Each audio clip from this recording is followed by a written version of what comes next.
By the time Lucas Bennett carried Ryan Cole's limp body through the December snow, he had no idea he was about to step into someone else's marriage, and that doing so would crack open wounds he'd spent years trying to seal. The parking lot was empty.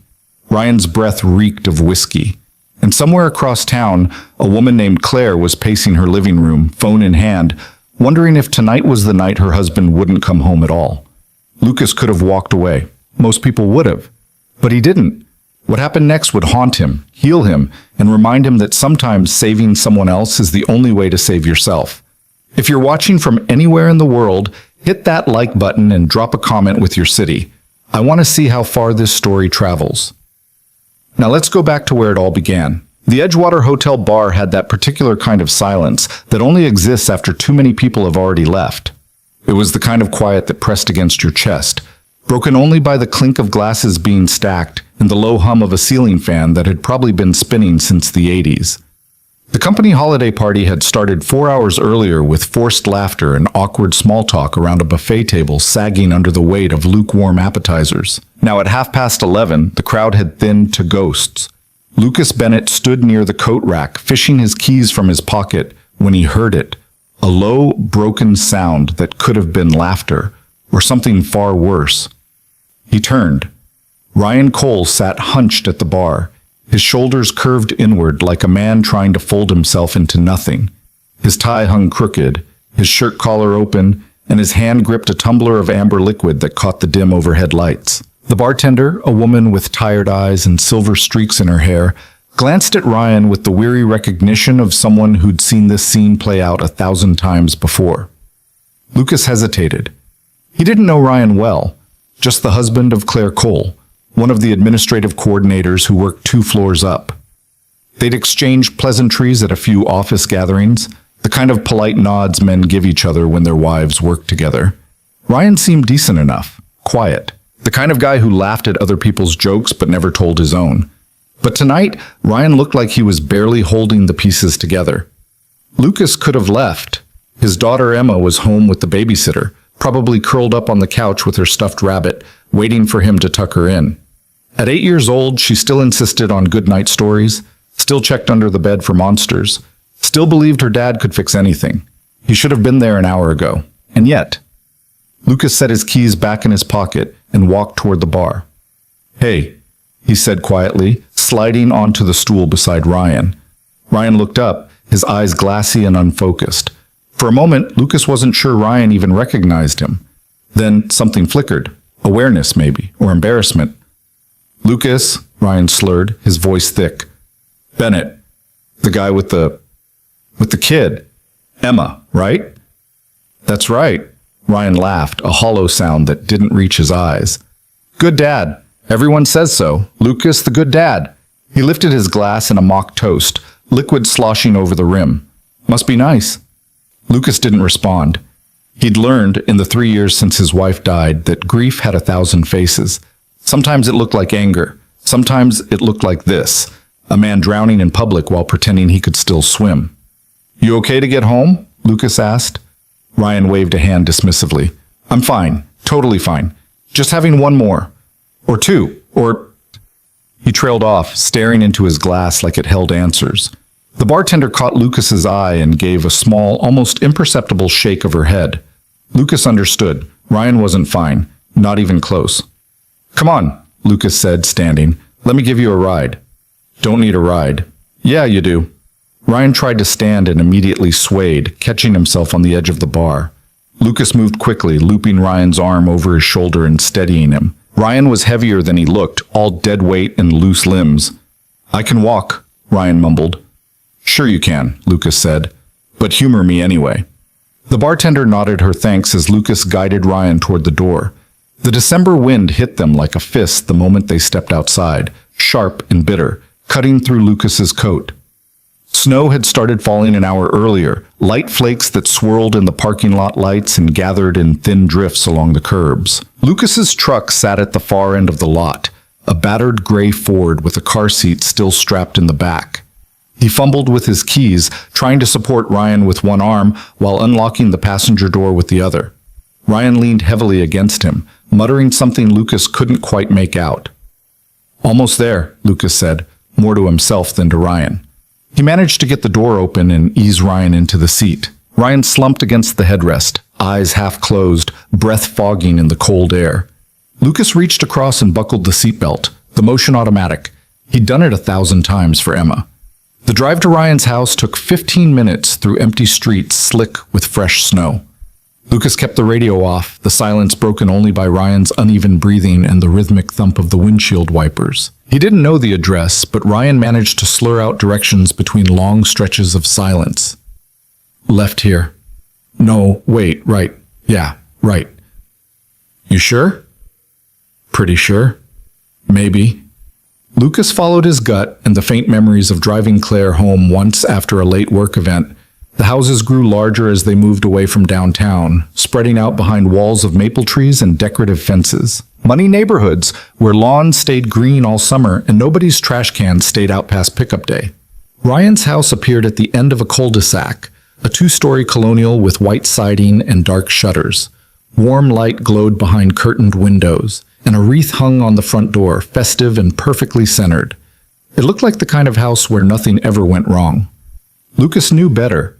He killed the engine and sat for a moment, watching Ryan's chest rise and fall. The man looked peaceful in sleep, younger somehow, his face smooth and untroubled. It was hard to reconcile this version of Ryan with the one who'd been falling apart at the bar. Lucas thought about his own house across town, smaller, messier, filled with Emma's drawings taped to the fridge and toys scattered across the living room floor. He thought about the nights after his wife died, when he'd sit in the dark long after Emma fell asleep, wondering how the hell he was supposed to do this alone. He understood what it looked like when someone was barely holding on. "Come on, Ryan," he said softly, reaching over to shake his shoulder. "Let's get you inside." Ryan stirred, mumbling something incoherent. Lucas got out, walked around to the passenger side, and opened the door. The cold air rushed in and Ryan blinked awake, confused. "Where?" "You're home," Lucas said. "Can you walk?" Yeah, I can walk." He couldn't, not really, but Lucas helped him out of the truck and up the front walkway. The steps to the porch felt treacherous under the thin layer of snow, and Lucas took them slowly, Ryan's weight pulling them both sideways. Lucas knocked on the front door, 3 soft raps that sounded too loud in the quiet night. For a moment, nothing happened. Then he heard footsteps inside, quick and light, and the door swung open. Claire Cole stood in the doorway, and the look on her face went through at least 3 emotions in the span of a heartbeat. First, surprise. Her eyes widened, her mouth opening slightly. Then fear, raw and immediate, her hand flying to her throat. And finally, when she saw Ryan leaning against Lucas, something that looked like relief mixed with resignation. "Oh," she breathed. "Oh no." She was still dressed from earlier, a soft gray sweater and dark jeans, her blonde hair pulled back in a ponytail that had started to come loose. She looked exhausted, the kind of tired that came from waiting and worrying and playing out worst-case scenarios in your head. "I found him at the hotel bar," Lucas said quietly. "Thought I'd better bring him home." Claire's eyes filled with tears, but she blinked them back quickly, stepping aside to let them in. Thank you. Together, they maneuvered Ryan through the entryway and into the living room. The house smelled like vanilla candles and fresh laundry, warm and inviting. Family photos lined the walls, vacations, birthdays, 2 men who looked enough alike to be brothers standing beside a lake with fishing rods. Claire guided them toward a leather couch, and they eased Ryan down onto the cushions. He immediately curled onto his side, eyes already closing again. Claire disappeared for a moment and returned with a blanket, a thick fleece thing in deep blue. She draped it over Ryan carefully, tucking the edges around his shoulders with the practiced tenderness of someone who'd done this before.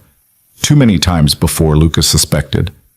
When she straightened, she looked at Lucas with an expression he couldn't quite read. "He promised me," she said, her voice barely above a whisper. "He promised he'd only have 1 drink, that he'd be home by 9. Lucas didn't know what to say to that, so he said nothing. Claire wrapped her arms around herself, suddenly looking very small in the middle of her spacious living room. How bad was it? He was alone at the bar, pretty far gone. She nodded, like this confirmed something she'd already known. "The bartender didn't call me?" "I don't think she had your number." "Right," Claire laughed, but there was no humor in it. "Right, of course." Lucas glanced at Ryan, who'd started snoring softly, his face peaceful in sleep. From here, he looked like any other man after a long night. Tired, rumpled, but fine. You couldn't see the fractures unless you knew where to look. "I should go," Lucas said, taking a step toward the door. "Wait." Claire's voice stopped him. She moved closer, her eyes searching his face. "You didn't have to do this. Bring him home. Most people would have just left him there." "Couldn't do that." "Why not?" Lucas thought about that. He thought about the nights after Amanda died, when well-meaning friends had stopped checking in, when casseroles stopped appearing on his doorstep, when everyone went back to their normal lives while his remained shattered. He thought about what it felt like to be drowning while the world kept spinning around you. "Because someone needed to," he said simply. Something shifted in Claire's expression. Gratitude, yes, but also something deeper. Recognition, maybe. The look of someone who'd been carrying weight alone for too long and suddenly realized they didn't have to. "He's been struggling," she said quietly, her gaze drifting back to Ryan. "Since his brother died. It's been 2 months, and it's like he's stuck there, in that moment, and I can't reach him." Lucas had noticed the photos earlier, the 2 men by the lake, the same dark hair and easy smiles. Brothers. He felt something tighten in his chest. "I'm sorry," he said, and meant it. Claire nodded, blinking rapidly. "At work, I can pretend everything's normal. I smile, I answer emails, I schedule meetings. But here," she gestured around the room at the carefully decorated house that suddenly felt like a museum to a life that used to exist. "Here, I don't know what to do. I can't fix this. I can't fix him." "You're not supposed to fix him." "Then what am I supposed to do?" Lucas thought about Emma, about the questions she'd asked after Amanda died. Why did Mommy leave? When is she coming back? Is it my fault? He'd had no good answers then. He still didn't. "Just be there," he said. "That's all you can do. Be there when he's ready to stand back up." Claire looked at him for a long moment, really looked at him like she was seeing him for the first time. "How do you do it?" she asked.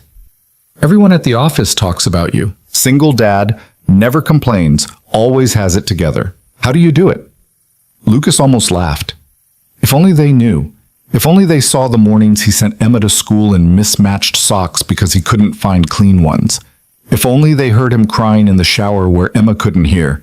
If only they knew how many times he'd sat in his truck in the work parking lot, hands shaking, trying to pull himself together before walking inside. "I don't have it together," he said. "I just get up every day and try. Some days that's enough. Some days it's not." Claire's eyes glistened. "He talks about you, you know, Ryan. He says you're steady, that you treat him like he's still capable, like he still matters." Lucas felt something catch in his throat. "I didn't know that."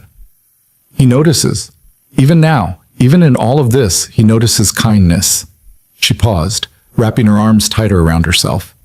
"I used to think love was supposed to be easy, that if you found the right person, everything would just work. But it's not like that, is it?" "No," Lucas said softly. "It's not. Sometimes love is just holding on through the hard parts, waiting for the storm to pass." Lucas knew about storms. He'd been through his own, one that had lasted 3 years and counting. Some days the clouds lifted, some days they pressed down so hard he could barely breathe. But Emma needed him steady, so he learned to stand in the rain without falling apart. "The storm will pass," he said, hoping it was true. Claire smiled, small and sad. "Thank you for tonight. You didn't have to care, but you did." The words settled between them, heavy with meaning Lucas didn't fully understand yet. He said goodbye and walked back out into the December night. The snow had picked up, falling faster now, coating the truck's windshield in white. Lucas sat in the driver's seat for a moment, hands on the steering wheel, watching the warm light from the coal house glow through the curtains. Inside, Claire stood watch over her sleeping husband. Outside, Lucas felt something shift in his chest, a reminder that he wasn't as alone as he sometimes felt, that even in the darkest moments, there were still people trying to hold each other up. He started the engine and pulled away from the curb. The city looked different on the drive home, softer somehow, the harsh edges blurred by falling snow. Lucas drove slowly through empty streets, past closed shops and dark houses, past the park where he and Emma fed ducks on Saturday mornings.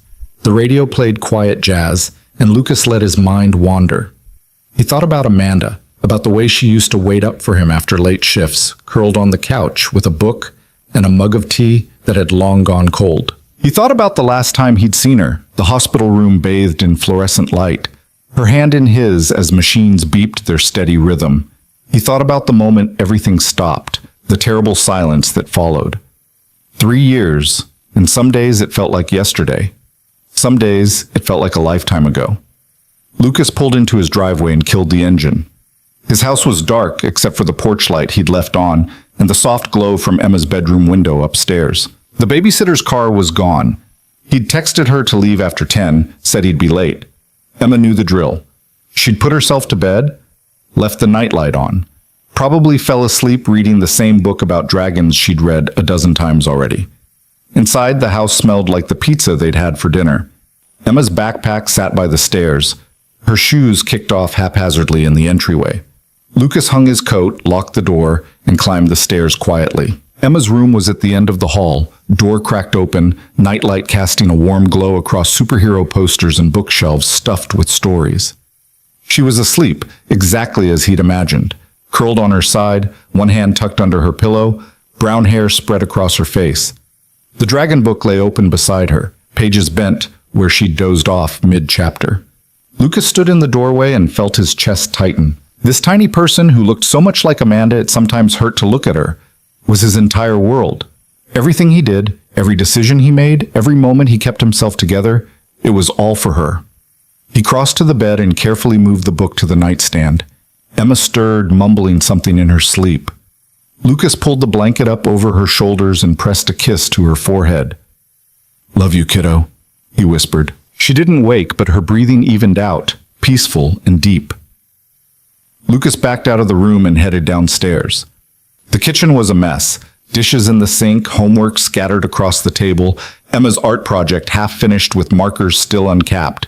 He should have cleaned it. He was too tired. Instead, he poured himself a glass of water and stood at the sink, looking out the window at the backyard covered in snow. The swing set he'd built 2 summers ago stood silent, chains swaying slightly in the wind. His phone buzzed in his pocket. Lucas pulled it out, expecting a text from the babysitter about payment or maybe a work email that couldn't wait until Monday. Instead, he saw a message from an unknown number. He asked how he got home. "I told him someone cared enough to make sure he was safe." He smiled. "Thank you for that." Claire Lucas stared at the screen, reading the message twice, then a third time. Someone cared enough, such simple words. But they landed like stones in still water, ripples spreading outward. He thought about Ryan on the couch, peaceful in sleep. He thought about Claire standing in her living room, arms wrapped around herself, trying to hold together a life that kept fracturing. He thought about the decision he'd made in that parking lot, to stay instead of leave, to help instead of walk away. It had seemed so small at the time, just a ride home, just making sure someone got back safe, but maybe small things mattered more than he realized. Lucas set his phone on the counter and finished his water. Tomorrow, Emma would wake up asking for pancakes. They'd spend Saturday morning at the library, then the grocery store, then maybe the park if the snow wasn't too deep. Normal life, normal routines, the steady rhythm that kept them both moving forward. But tonight, standing in his quiet kitchen with snow falling outside, Lucas felt something he hadn't felt in a long time. Purpose. Not just surviving, not just going through the motions, but actually making a difference, even a small one, in someone else's life. He thought about what Claire had said. "You're steady. You treat him like he still matters." Maybe that was all anyone needed sometimes. To be treated like they still mattered, even when they felt like they were falling apart. Lucas turned off the kitchen light and headed upstairs. His bedroom was cold, the heat never quite reaching this corner of the house.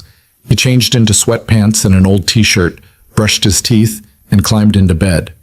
The sheets were cold, the space beside him permanently empty. Some nights that emptiness felt like it might swallow him whole. Tonight, it just felt quiet. Lucas closed his eyes and thought about tomorrow. About Emma's smile over pancakes. About the library books she'd pick out. The same ones she always chose because she liked familiar stories. About the way she'd hold his hand crossing the street, trusting completely that he'd keep her safe. And he thought about Ryan and Claire, about the long road they had ahead of them, about whether one small act of kindness could really make a difference in the end.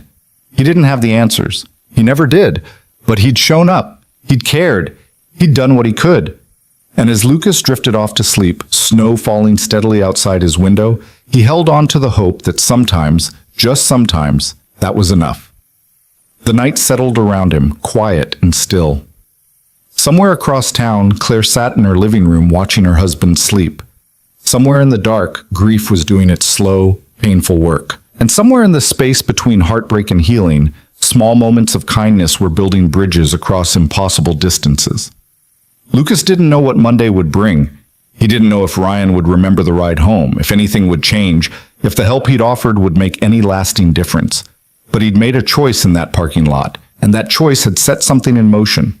The rest would unfold in its own time, in its own way. For now, there was just sleep and snow and the quiet hope that tomorrow might be a little better than today.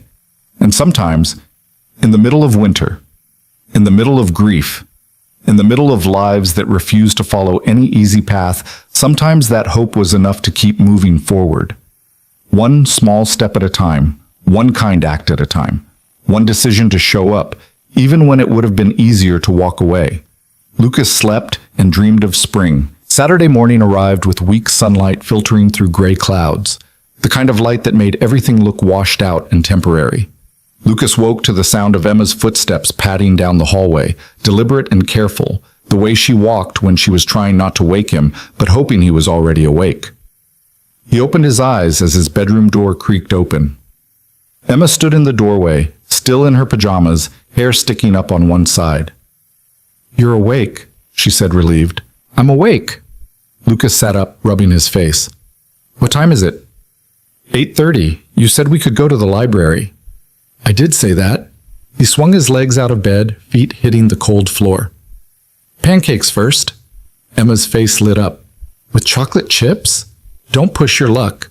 She grinned and disappeared back down the hallway, her footsteps thundering on the stairs. Lucas smiled despite his exhaustion. Some things never changed. Emma's enthusiasm for Saturday mornings was one of them. He dressed quickly and headed downstairs. Emma had already pulled out the mixing bowl and was standing on her step stool at the counter, waiting. This was their routine. She measured, he mixed, they flipped together. It was one of the few things Lucas could reliably not mess up. "So how was the party?" Emma asked, dumping flour into the bowl with the precision of a small hurricane. "It was fine. Boring work stuff. Did you have fun?" Lucas thought about Ryan slumped at the bar, about Claire's exhausted face in the doorway, about the weight of a grown man leaning on his shoulder in the snow. "Not really my kind of fun." "What's your kind of fun?" "This," he said, nodding at the mixing bowl. "Saturday pancakes with you." Emma rolled her eyes, but she was smiling. "You're supposed to say something cool, like skydiving or race cars." "I'm a dad. We're not cool." "You're a little cool," she conceded, measuring out milk. They finished mixing the batter, and Lucas heated the griddle while Emma set the table. The kitchen filled with the smell of butter and vanilla, warm and familiar. Outside, the snow from last night had mostly melted, leaving the yard soggy and gray. Emma talked through breakfast about her friend Sophia's upcoming birthday party, about a boy in her class who ate glue, about a book she wanted to find at the library. Lucas listened, asking questions in the right places, letting her voice fill the spaces he couldn't. This was what Amanda had been best at. The listening, the caring about third-grade drama, the way she could make Emma feel heard even when she was talking about nothing important. Lucas tried. He wasn't sure he'd ever be as good at it as Amanda had been, but he tried. After breakfast, they bundled up in coats and drove to the library. The building sat on the edge of town, a converted church with tall windows and creaking floors that always smelled like old paper and possibility. Emma made a beeline for the children's section while Lucas wandered toward the new releases. He was scanning titles when his phone buzzed. Claire's message was short. "Is now a bad time to call?" Lucas glanced at Emma, who was settled cross-legged on the floor with a stack of books. He stepped outside into the cold morning air and called her back. "Hey," Claire answered on the first ring. "I wasn't sure you'd pick up on a Saturday." "It's fine. Everything okay?" "Ryan woke up this morning." She paused. He remembered. Lucas waited, not sure what to say. "Not everything," Claire continued, "but enough. He knows someone brought him home. He asked who." Her voice softened. "I told him it was you." "How'd he take it?" "He cried." The words came out quiet, heavy with meaning Lucas could feel even through the phone. He hasn't cried since the funeral, not once, but this morning he just broke. Lucas closed his eyes, feeling the December wind cut through his coat. "That's not a bad thing." "I know, Claire's breath hitched. "I wanted to thank you again. You didn't just bring him home last night, you gave him permission to feel something." "I didn't do anything special, Claire." "You did. You showed him someone still sees him as human, as worth caring about." She was quiet for a moment. "Can I ask you something?" "Sure." "How did you survive it? Losing your wife. Everyone at work knows what happened, but you're always so, I don't know, present.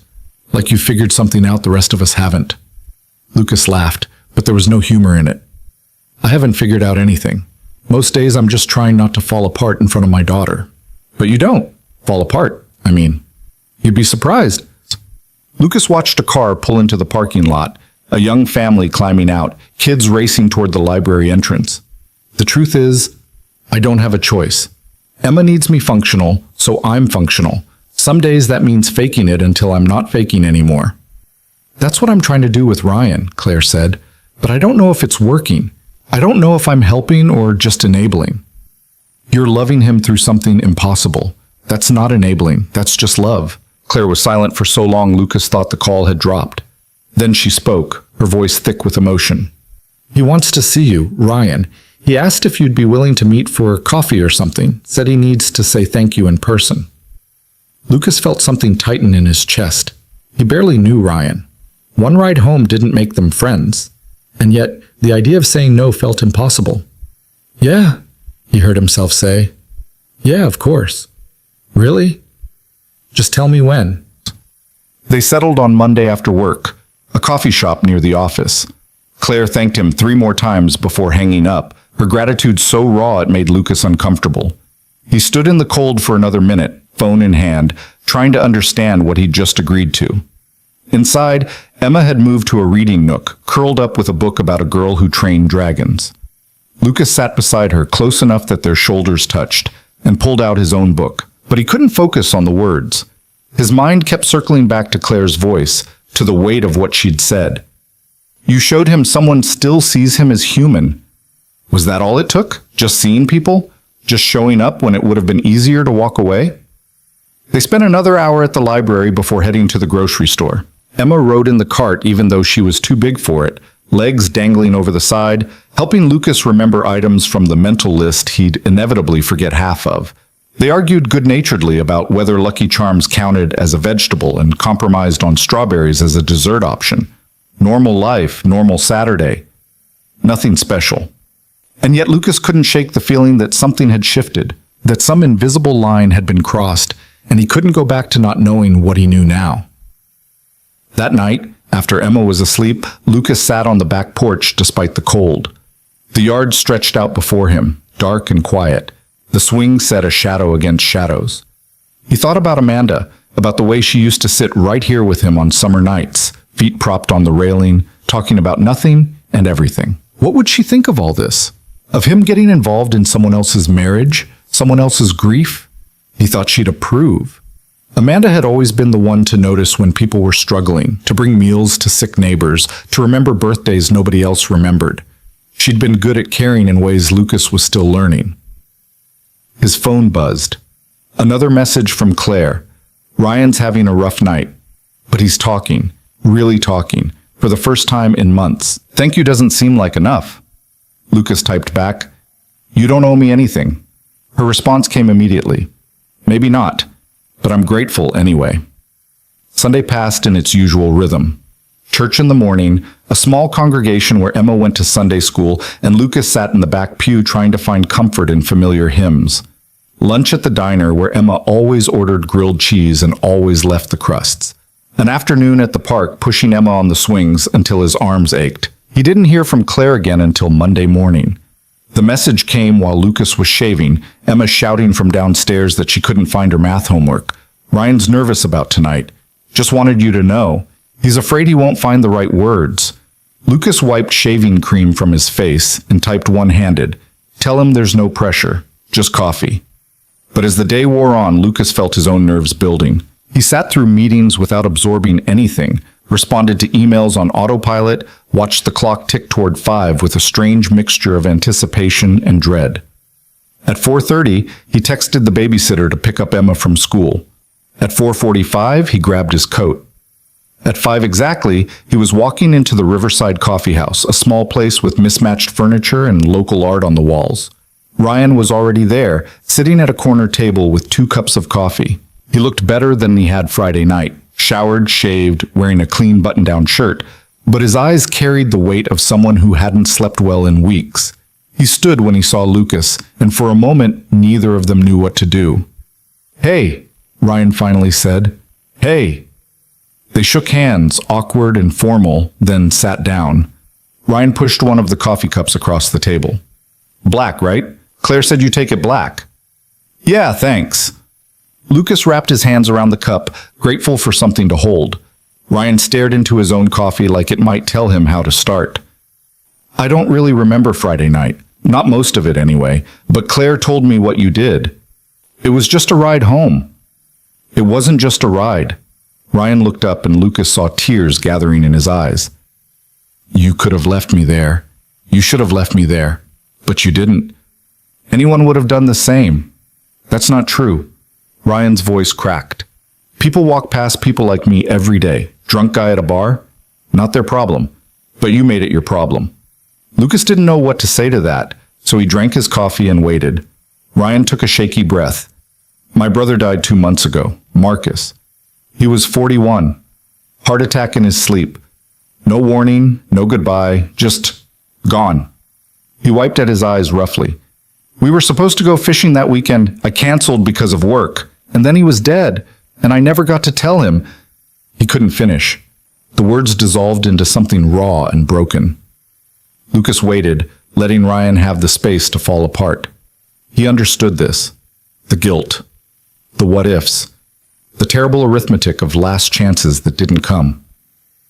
"I'm sorry," Lucas said quietly. "That's unbearable. I've been trying to drink it away." Ryan laughed bitterly. "Smart, right? Like that's ever worked for anyone. But Friday night, sitting at that bar, I just wanted to not feel anything. I wanted to disappear." "Did it work?" "No. It just made everything worse." Ryan met his eyes. "And then you showed up, and you treated me like I mattered, like I was still someone worth caring about, even when I was at my absolute worst. You do matter. Claire said you're a single dad, that your wife died." Lucas nodded, throat tight. "Then you get it," Ryan said. "The hole it leaves. The way the world just keeps moving like nothing happened. How everyone expects you to be fine when you're not fine, when you'll never be fine again." "Yeah," Lucas said softly. "I get it." They sat in silence for a moment, 2 men carrying grief too heavy to set down, finding unexpected common ground in a coffee shop on a Monday evening. "I'm going to get help," Ryan said finally. "Real help. Therapy, meetings, whatever it takes. Claire's been begging me for weeks, but I kept saying I could handle it. I can't handle it. Not alone." "That's good. That's the right call." Ryan leaned forward, elbows on the table. "I need you to know something. When I woke up Saturday morning and Claire told me what you did, it changed something. Made me realize that if a stranger could care that much, maybe I owed it to the people who loved me to try. To really try." Lucas felt emotion rising in his chest, unexpected and overwhelming. "You don't owe me anything, Ryan." "Maybe not, but I'm grateful anyway." Ryan smiled, small and genuine. "Claire likes you, by the way. Says you're one of the good ones." "She doesn't know me that well." "She knows enough." Ryan paused. "She said you told her that loving someone through a storm just means holding on until it passes. That stuck with her. Your wife's a strong person. The strongest." Ryan's expression softened. I don't deserve her, especially not lately. But she's still here, still trying. That's love, Lucas said, the messy, hard kind that doesn't give up. They talked for another hour, about grief, about fatherhood, about the strange ways life breaks you open, and sometimes, if you're lucky, puts you back together differently.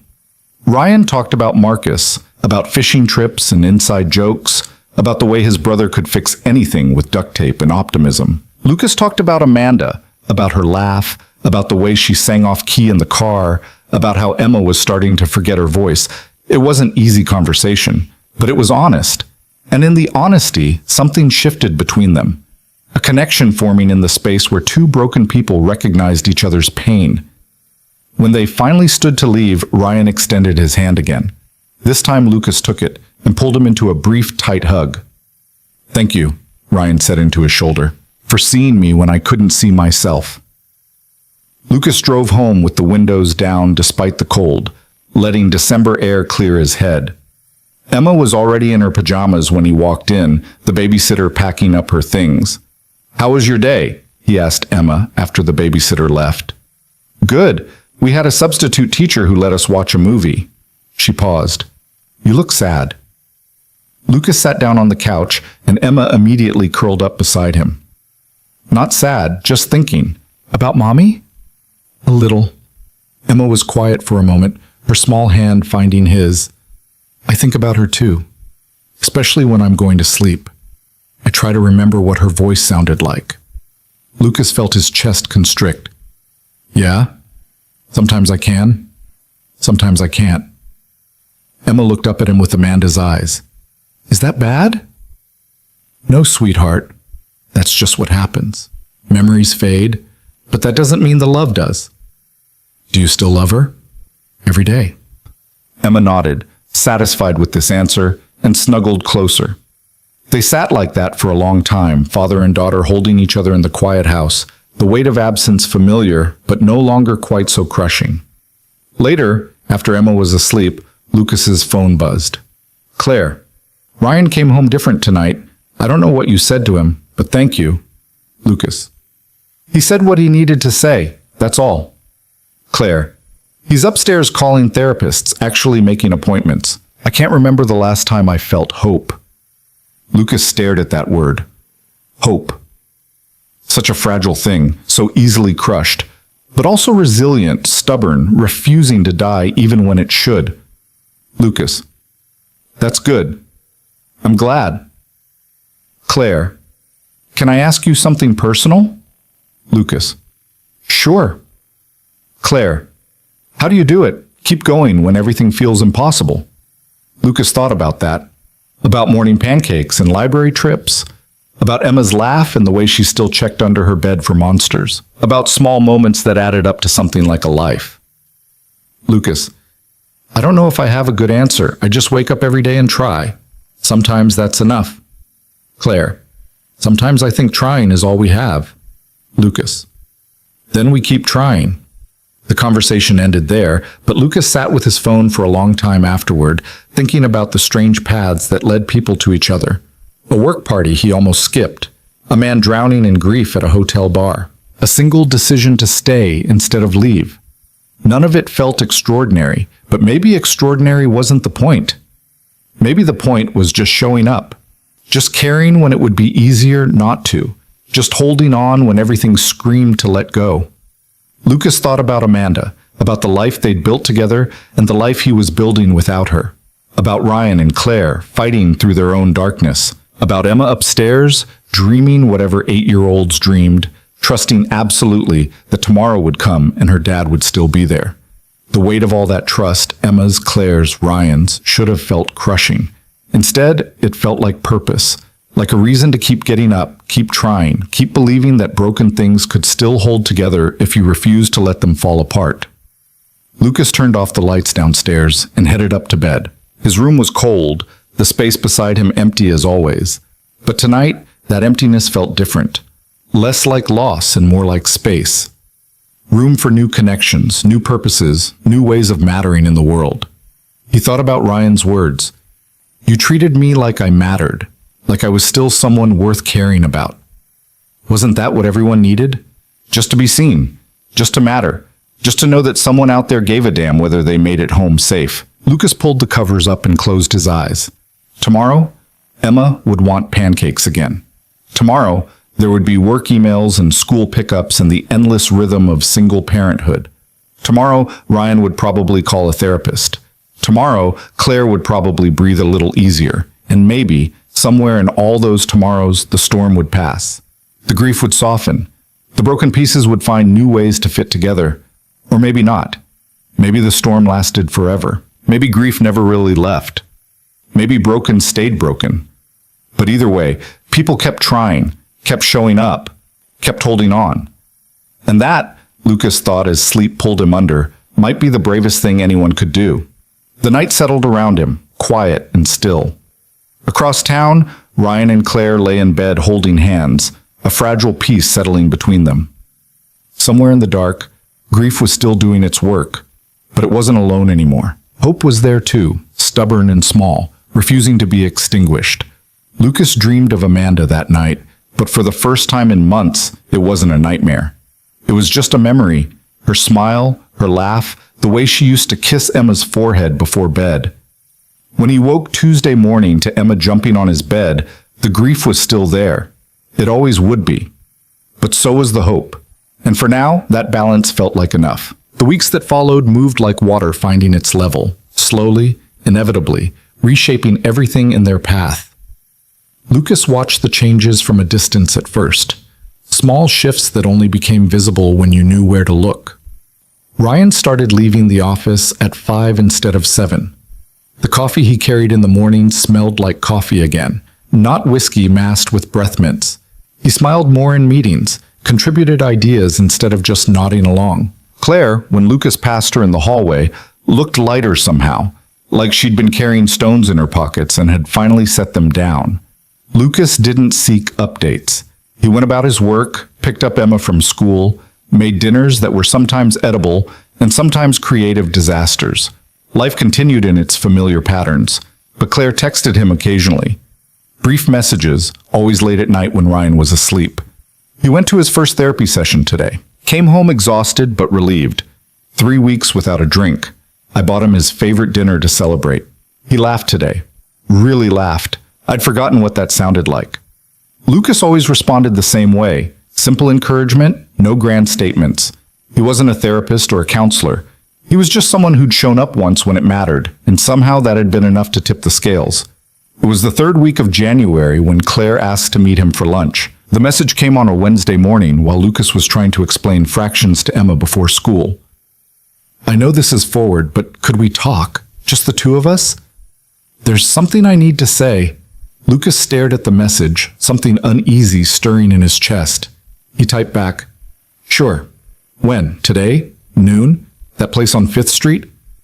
Emma was watching him, syrup on her chin, curious about why he'd stopped moving. Lucas set his phone down and helped her finish breakfast, but his mind was already elsewhere, running through possibilities, none of them quite settling. They met at a small bistro tucked between a bookstore and a dry cleaner, the kind of place with tin ceiling tiles and mismatched chairs that probably cost more than they looked.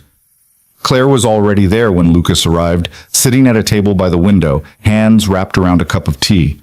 She looked different in the daylight. Younger, maybe, or just less weighted down. Her hair was loose around her shoulders, and she wore a blue sweater that brought out her eyes. Thanks for coming, she said as Lucas sat down. I wasn't sure you would. Of course I would. Is everything okay? Everything's good. Better than good, actually. She smiled, but there was something nervous underneath it. Ryan doesn't know I'm here. I needed to talk to you without him knowing. The unease in Lucas's chest grew stronger. Claire, it's nothing bad, she said quickly. I promise. I've been thinking about something for weeks and I can't stop thinking about it, and I needed to say it to you directly. Lucas waited, not sure he wanted to hear whatever came next. Claire took a breath. That night you brought Ryan home. You didn't just help him, you helped me too. You reminded me what it looks like when someone cares without expecting anything back. And these past few weeks, watching Ryan get better, watching him try, I keep thinking about what you said that night. What did I say? That loving someone through a storm just means holding on until it passes. Her eyes glistened. I was so close to letting go, Lucas. So close to deciding it was too hard, that I'd done enough, that I deserved to save myself. And then you showed up and showed me what real compassion looks like. Claire, I didn't do anything special. You did. She reached across the table, her hand hovering near his but not quite touching. You saw a stranger drowning and you jumped in. No hesitation, no calculation about what you'd get out of it. You just helped. Lucas shifted uncomfortably. Anyone would have... No, they wouldn't have. Most people would have called a cab, or left him there, or told themselves it wasn't their problem. She pulled her hand back, wrapping it around her tea again. But you brought him home. You made sure he was safe, and then you met him for coffee when he needed to talk, even though you barely knew him. He needed someone to listen. He needed someone to care, and you did. Claire's voice cracked slightly. I'm not saying this right. I practiced this whole speech, and now I'm messing it up. Lucas felt something twist in his chest, a warning he couldn't quite name. What are you trying to say? Claire looked down at her tea, then back up at him. I think I've developed feelings for you. The words hung in the air between them, heavy and impossible. Lucas felt the floor shift beneath him. Claire, I know. She held up a hand. I know how that sounds. I know what that makes me. But I needed to be honest. These past weeks, every time you text back, every time you check in, every time you show basic human decency, I find myself thinking about you, wondering what it would be like to have someone like you in my life, really in my life. You have Ryan. I do, and I love him. I'm fighting for him. But that doesn't change what I feel when I think about you. Her eyes searched his face. Tell me you don't feel it too. This connection between us. Lucas stood up so quickly his chair scraped against the floor. I need to go. Lucas, please, this isn't... Claire, you're married. You're working things out with your husband. I helped because it was the right thing to do, not because I wanted something from you. I know that. I do. Claire stood too, her voice urgent. I'm not asking you for anything. I just needed you to know. I needed to be honest about what I'm feeling. You shouldn't be feeling this. Lucas grabbed his coat, his hands shaking. Ryan's getting better. You're getting your life back. Don't blow that up for some fantasy about me. It's not a fantasy. Yes, it is. Lucas forced himself to meet her eyes. You're grateful. That's all this is. I helped during a crisis, and your brain is confusing gratitude with something else. Don't tell me what I'm feeling. Then don't ask me to validate feelings that'll destroy your marriage. Lucas softened his voice, tried to gentle the blow. Go home, Claire. Be with your husband. Build the life you're fighting so hard to save. That's what matters. He walked out before she could respond, pushing through the door into cold January air that did nothing to cool the heat rising in his chest. His truck was 2 blocks away and he walked fast, hands shoved deep in his pockets, mind racing.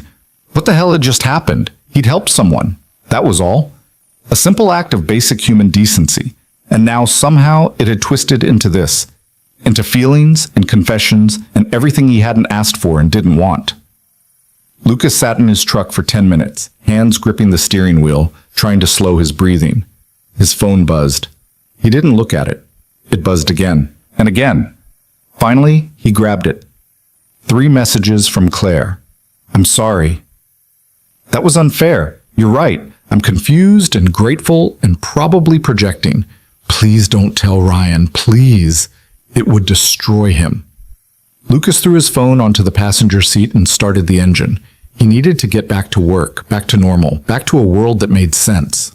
But the afternoon crawled by in a haze. Lucas couldn't focus on emails, couldn't contribute meaningfully in the 2 o'clock meeting, kept checking his phone even though he'd silenced it. By the time 5 o'clock arrived, he felt wrung out and hollow. Emma was quieter than usual at dinner, picking at her spaghetti and watching him with concerned eyes. Are you mad at me? She asked finally. What? No, sweetheart, why would I be mad at you? You're being weird. Lucas set down his fork. I'm just having a weird day. It's not about you. Is it about Mommy? No, it's about... He stopped. How did you explain adult complications to an 8-year-old? It's about work stuff, nothing important. Emma didn't look convinced, but she went back to her spaghetti. Lucas forced himself to eat, to ask about her day, to be present even though his mind kept circling back to that bistro, to Claire's face when she'd said those words. "I think I've developed feelings for you." He hadn't wanted that, hadn't encouraged it, had he? Lucas replayed every interaction, every text message, every moment of connection. Had he crossed a line somewhere without realizing it? Had he been too available, too understanding, too willing to engage? Or was Claire right that this was just gratitude twisted into something else by the stress of nearly losing her marriage? After Emma went to bed, Lucas poured himself a rare glass of whiskey and sat on the back porch despite the cold. The yard was dark. The swing set a shadow against shadows. He thought about Amanda, about whether she'd be disappointed in him for getting tangled up in someone else's mess. But he hadn't gotten tangled up. He'd helped. That was all. Except now there were feelings involved, and feelings changed everything. His phone buzzed. Lucas almost didn't look, but some masochistic part of him needed to know. It wasn't Claire, it was Ryan. "Hey man, Claire said you two had lunch today. Thanks for checking in on her. She's been stressed lately, and I think she needed someone outside the situation to talk to." Lucas stared at the message, ice forming in his stomach. Ryan didn't know. Claire hadn't told him about the confession, about the feelings, about any of it. Lucas typed, "Yeah, no problem. How are you doing?" Ryan's response came quickly. "Good days and bad days. But more good than bad lately. Therapy's helping. Claire's helping. You helped. Starting to feel like maybe I can do this." Lucas felt sick. This man was fighting his way back from the edge, trying to rebuild his life, trusting Lucas as someone safe. And his wife was developing feelings for that same person. Lucas: "That's great, Ryan. Really glad to hear it."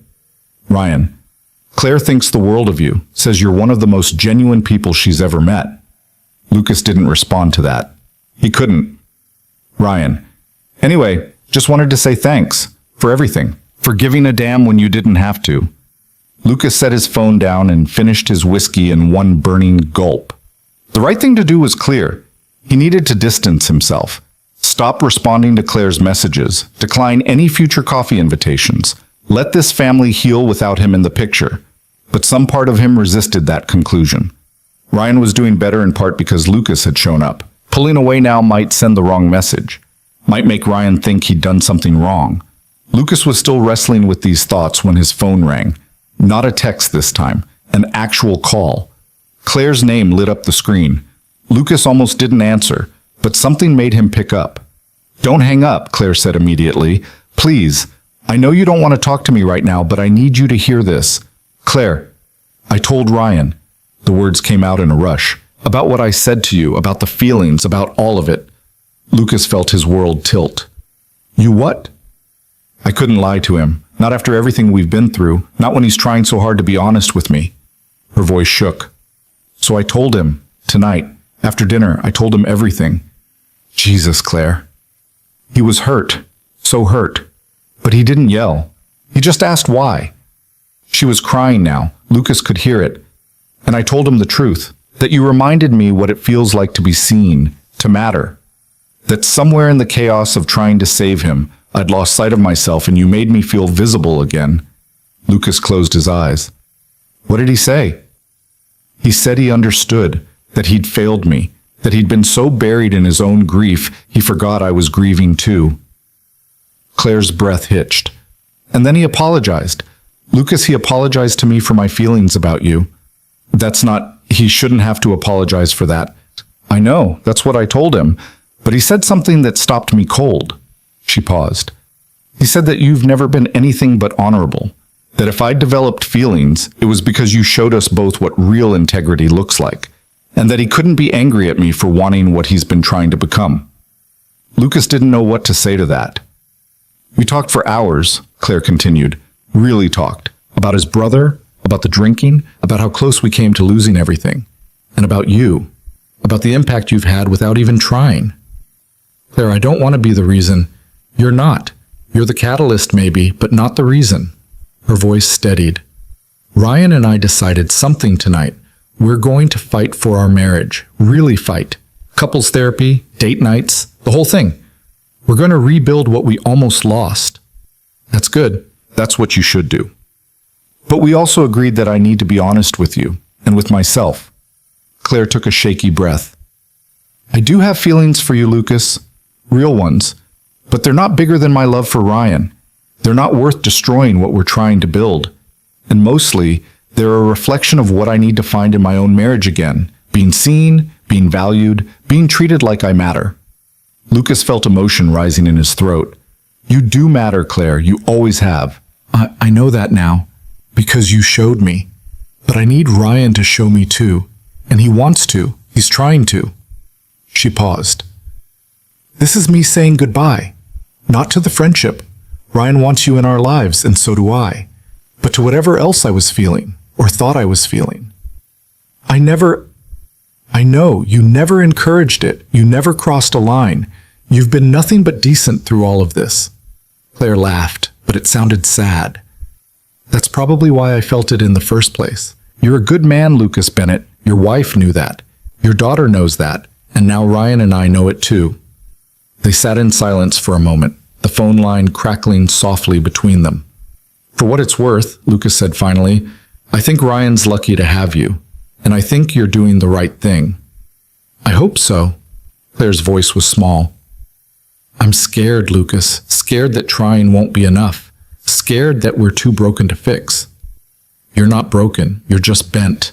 There's a difference. Is there? Yeah.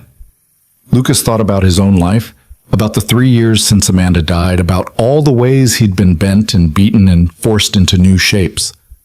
Broken things can't hold anything. But bent things? They still work. They just work differently than before. Claire was quiet for a long time. When she spoke again, her voice was thick with tears. Thank you. For everything. For seeing us. For caring. For being exactly who you are. Take care of yourself, Claire. Take care of each other. We will. I promise. The call ended and Lucas sat in the darkness of his porch, phone in hand, feeling like he'd just survived something he didn't fully understand. He thought about walking away when he'd seen Ryan at that bar. How easy it would have been to grab his keys and go home. How different everything would be if he'd made that choice. But he hadn't walked away. And now 2 people were fighting for their marriage instead of watching it dissolve. Now Ryan was getting help instead of drowning in whiskey and grief. Now Claire had found the courage to be honest about her feelings instead of letting them fester into resentment. It wasn't clean, it wasn't simple. But maybe that was the point. Maybe real help was never clean or simple. Maybe it was always complicated and messy and full of unintended consequences. But the alternative was worse. The alternative was looking away, pretending not to see, letting people drown because saving them might be inconvenient. Lucas stood and walked back inside. Emma's nightlight glowed from upstairs. The kitchen still smelled like spaghetti sauce. The house settled around him with familiar creaks and sighs. This was his life. Emma, work, small routines that added up to something like stability. He didn't need complications. Didn't need other people's marriages and feelings and crises bleeding into the careful balance he'd built. But he also couldn't regret what he'd done. Couldn't wish he'd walked away that night, because Ryan was alive. Claire was fighting, and maybe somewhere in the mess of it all, Lucas had remembered something important about himself.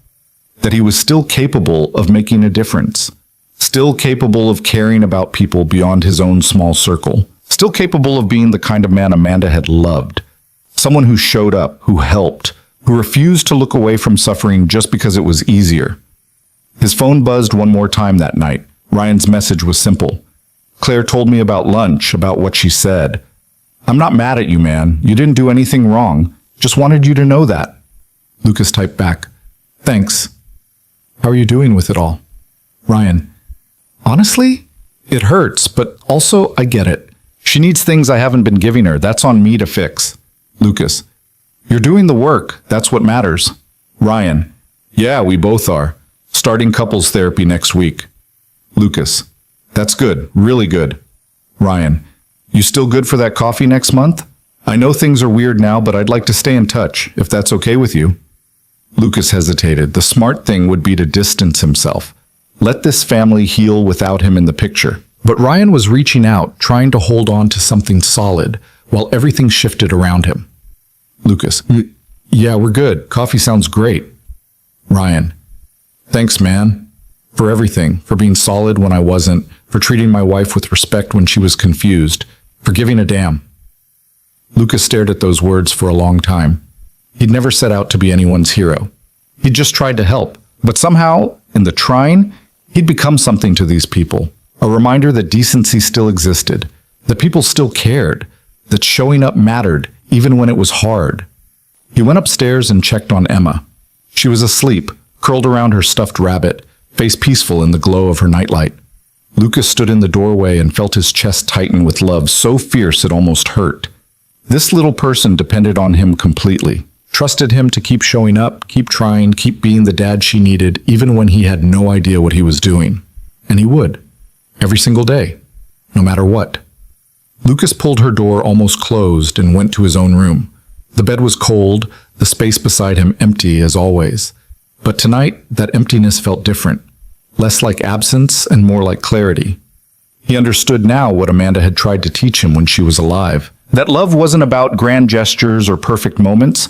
It was about showing up. About doing the right thing even when it was complicated. About caring for people even when it cost you something. Lucas climbed into bed and closed his eyes. Tomorrow, Emma would want pancakes. Tomorrow, there would be work and school pickups and the endless rhythm of life. Tomorrow, Ryan and Claire would wake up and keep fighting for their marriage. And Lucas would wake up and keep being the person who'd stopped in that parking lot, who'd refused to walk away, who'd shown up when it mattered. Not because he was special, not because he had all the answers, but because someone had to. And this time, that someone had been him. The night settled around him, quiet and still. Across town, Ryan and Claire lay in bed holding each other, commitment renewed, foundation shaken, but still standing. Somewhere in the space between broken and healed, they were finding their way back to each other. And Lucas, in his cold bed, in his quiet house, felt something shift in his chest. Not healing, exactly. Not yet. But maybe the beginning of understanding that grief didn't have to mean the end of everything. That even in loss, even in darkness, there was still room for connection, still room for purpose, still room to matter in someone else's life. He thought about Claire's words. You reminded me what it feels like to be seen. Everyone needed that. To be seen. To matter. To know that their pain registered somewhere beyond their own four walls. Lucas had offered that to Ryan and Claire, and in some strange way, they'd offered it back to him. They'd reminded him that he was still capable of making a difference, still capable of being more than just Emma's dad struggling to hold things together. He was still Lucas Bennett, still the man Amanda had married, still someone who showed up. And that, he thought, as sleep finally pulled him under, was enough to build a life on. February arrived with the kind of cold that settled into bones and refused to leave. Lucas watched winter press against the windows of his office, gray sky bleeding into gray buildings.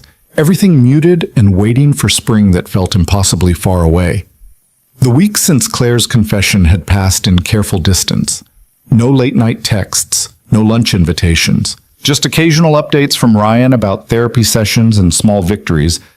2 months sober, a promotion at work. Date nights that felt less like obligations and more like remembering why they'd fallen in love in the first place. Lucas was relieved. The distance felt right, necessary. Like letting a wound close without constantly touching it to see if it still hurt. He focused on Emma, on work, on the small rituals that kept his life moving forward. Saturday pancakes, Sunday park visits, bedtime stories that stretched longer each night because Emma had discovered she could negotiate for just one more chapter. It was easy to believe things had settled back to normal, that the crisis had passed and everyone could move on with their separate lives, grateful for the help but no longer tangled up in each other's complications. Then Ryan showed up at Lucas's door on a Tuesday evening in late February, and normal shattered like ice under pressure. Lucas had just finished helping Emma with her homework when the doorbell rang. Emma jumped up, always excited by the possibility of unexpected visitors, and raced to answer it before Lucas could stop her. "Dad, there's a man here," she called from the entryway. Lucas walked to the door to find Ryan standing on his porch, looking worse than he had since that night at the bar. His face was pale, his eyes red-rimmed, and his hands shook as he shoved them into his coat pockets. "Ryan," Lucas said, alarm rising in his chest. What's wrong? Can we talk? Ryan's voice was barely above a whisper. Please. I didn't know where else to go. Emma appeared at Lucas's side, curious. Lucas put a hand on her shoulder. Sweetheart, go upstairs and start getting ready for bed. I need to talk to Mr. Cole for a few minutes. But it's only 7:30. Emma. The tone was enough. She shot Ryan a suspicious look. Kids always knew when adults were barely holding it together, then trudged upstairs. Lucas stepped onto the porch and closed the door behind him. The cold hit immediately, but Ryan didn't seem to notice. He was staring at the street like he'd forgotten why he'd come. What happened? Lucas asked gently. Ryan's face crumpled. Claire's pregnant. The words hung between them, enormous in their implications. That's... Lucas started, then stopped. He didn't know what it was. Good news? Complicated news? Impossible news? We weren't trying, Ryan continued, words tumbling out in a rush. We were barely sleeping in the same bed most nights, but then things got better and we started trying again, and I thought... He broke off, covering his face with his hands. I thought maybe this was a new beginning, a chance to rebuild everything. Okay, Lucas said carefully. So what's the problem? Ryan dropped his hands. His eyes were wild with something that looked like panic. She told me tonight, and I froze. I just completely froze. Because all I could think about was... His voice cracked. What if I mess this up? What if I fall apart again? What if I can't handle it? Ryan, my brother died, and I almost destroyed my marriage. I almost destroyed myself. And now there's going to be a baby depending on me, and I... He was shaking now, the words barely coherent. I don't know if I'm strong enough. I don't know if I can be what they need. Lucas understood then why Ryan had come here instead of staying home with Claire. This wasn't about the pregnancy. This was about fear so deep it paralyzed everything else. Come inside, Lucas said. You're freezing. They moved to the living room, where Lucas's life was scattered in familiar chaos. Emma's backpack by the stairs, her shoes kicked off in the middle of the floor, art projects taped to the walls. Evidence of life being lived, messy and imperfect and ongoing. Ryan sat on the couch, elbows on his knees, head in his hands. Lucas gave him a moment, then sat down across from him. Does Claire know you're here? Lucas asked. I told her I needed to drive, to think. Ryan looked up, eyes haunted. She was so happy when she told me, so hopeful. And I just stood there like an idiot, unable to say anything that mattered. What do you want to say? I don't know. Ryan's laugh was hollow. That I'm terrified? That I'm not ready? That the idea of being responsible for another human life makes me want to run as far and fast as I can. Lucas thought about the night Emma was born, about holding her in the hospital, this impossibly small person with Amanda's nose and his own dark eyes, feeling terror so acute it made him dizzy. About the drive home, car seats strapped in so carefully it took 20 minutes, driving 5 miles under the speed limit, because suddenly the entire world felt dangerous.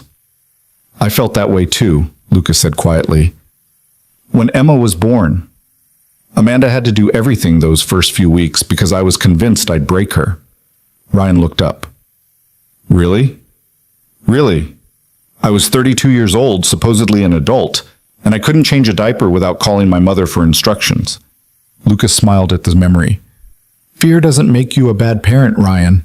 It makes you human. But you figured it out. I'm still figuring it out. Every single day. Lucas leaned forward. Being a parent isn't about having all the answers. It's about showing up even when you're terrified. It's about trying, failing, and trying again. That's all any of us can do. Ryan was quiet for a long moment, staring at his hands. What if I fall apart again? What if the grief comes back and I can't handle it this time? Then you get help. Again. As many times as it takes. Lucas's voice was firm. You've been sober for 2 months. You're in therapy. You're doing the work. That doesn't stop just because things get harder.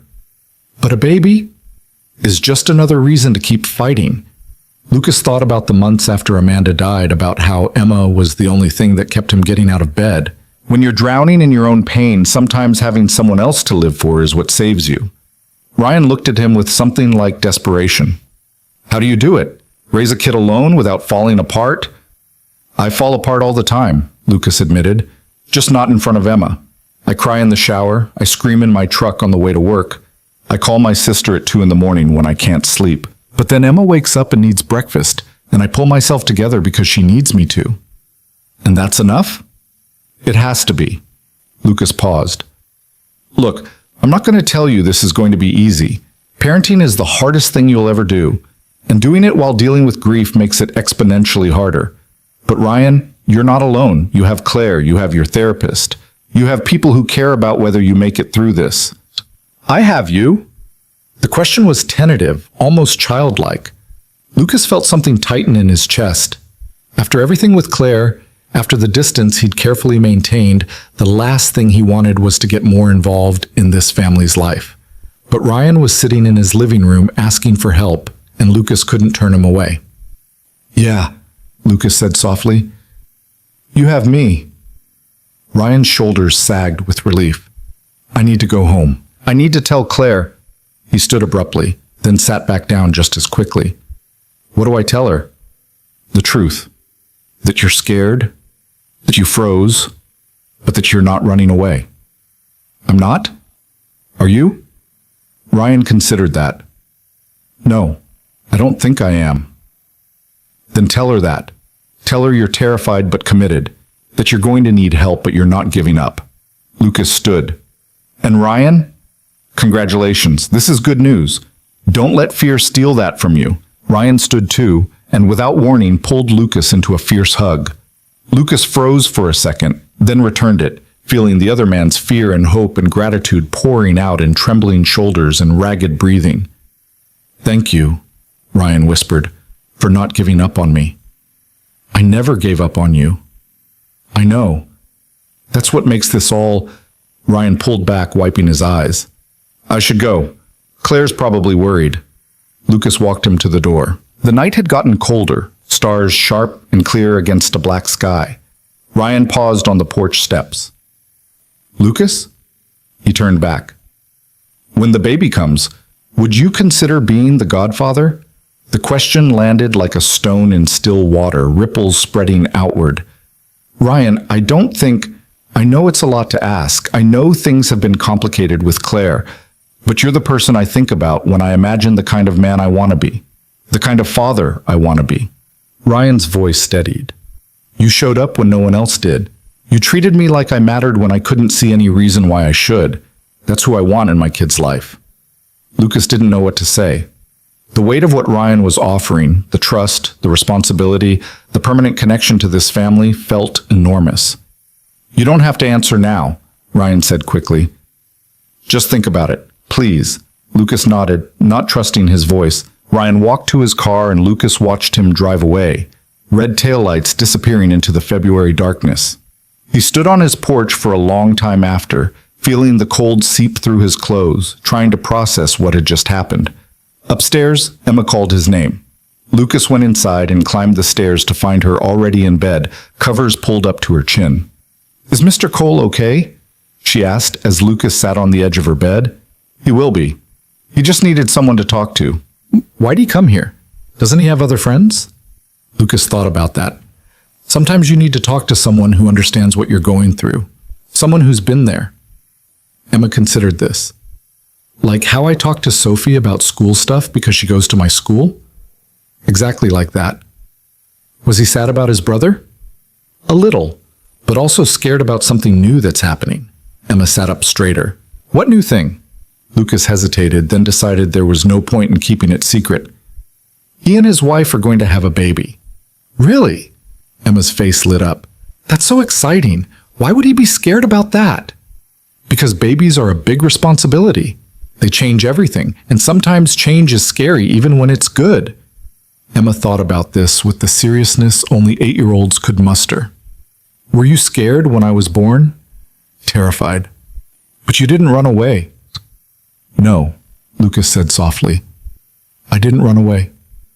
Because you loved me? Because I loved you. And because love means staying even when you're scared. Emma nodded, satisfied with this answer. She lay back down, and Lucas pulled the covers up around her shoulders. He kissed her forehead and stood to leave. Dad? Emma's voice stopped him at the door. Yes, sweetheart? I'm glad you didn't run away. From me, I mean, when you were scared. Lucas felt his throat tighten. Me too, kiddo. Me too. He went downstairs and poured himself a glass of water, standing at the kitchen sink and staring out at the dark backyard. The swing set swayed slightly in the wind, and Lucas thought about the day he'd built it, how Emma had watched from the porch offering unhelpful suggestions and bringing him lemonade every 10 minutes. His phone buzzed. Claire's name lit up the screen. For a moment, Lucas considered not answering, but Ryan had probably told her where he'd gone, and she deserved to know her husband was okay. He just left, Lucas said when he answered. I know. He called from the car. Claire's voice was thick with tears. Thank you for whatever you said to him. He came home different. He was just scared. We're both scared. She laughed, but it sounded watery. But he told me about asking you to be godfather. Lucas didn't respond. I know it's a lot, Claire continued. I know you've already done so much for us, but Ryan's right. You're exactly the kind of person we want in our child's life. Claire, I'm not sure that's a good idea. Given everything that happened, what happened is that I was confused and you were honorable. That's exactly why we trust you. She paused. I'm not asking as the woman who had feelings for you. I'm asking as Ryan's wife, as someone who's watched you be there for us when you didn't have to be. Lucas thought about Ryan's face on the porch, about the trust it had taken to ask that question, about what it would mean to say yes, to permanently tie himself to this family, to be part of their child's life, to commit to showing up over and over again. I need to think about it, he said finally. That's all we're asking. Just think about it. Claire's voice softened. We know you have Emma to think about. We know your life is already full. We're not trying to complicate things. Everything about this has been complicated from the start. I know, but maybe that's okay. Maybe complicated doesn't have to mean wrong. They talked for a few more minutes, mostly about the pregnancy. Claire was 8 weeks along, due in late September, terrified and excited in equal measure. Lucas found himself giving her the same reassurances he'd given Ryan, telling her about Emma's birth, about the steep learning curve of new parenthood, about how nobody really knows what they're doing, but everyone figures it out anyway. When they hung up, Lucas sat at the kitchen table with his phone in hand, thinking about paths not taken and decisions that changed everything. He thought about that night in December, about the choice to stay instead of leave, about how one small decision had led to this moment, to being asked to be godfather to a child who didn't exist yet, to becoming permanently woven into the fabric of a family that had been strangers 4 months ago. The smart thing would be to say no, to maintain boundaries, to keep his life simple and manageable. But Lucas had learned over the past few years that the smart thing and the right thing weren't always the same. The rest of February passed in a strange suspension. Lucas went to work, picked up Emma from school, made dinners that were sometimes successful and sometimes required pizza backup. Life continued in its patterns, but underneath the routine, something was shifting. Ryan texted occasionally with updates about doctor appointments and nursery paint colors. Claire sent a picture of the first ultrasound, a blob of black and white that apparently was a baby, but looked more like abstract art. Emma, who'd been told about the pregnancy, drew a picture of a stick figure baby for Ryan and Claire that Lucas delivered at the office one afternoon. And Lucas thought about the question, about what it would mean to say yes. He called his sister one night after Emma went to bed. So let me get this straight, Jessica said after Lucas explained the situation. You gave a drunk guy a ride home, his wife developed feelings for you, and now they want you to be godfather to their baby? When you say it like that, it sounds insane. That's because it is insane, Lucas. I know. So why are you even considering it?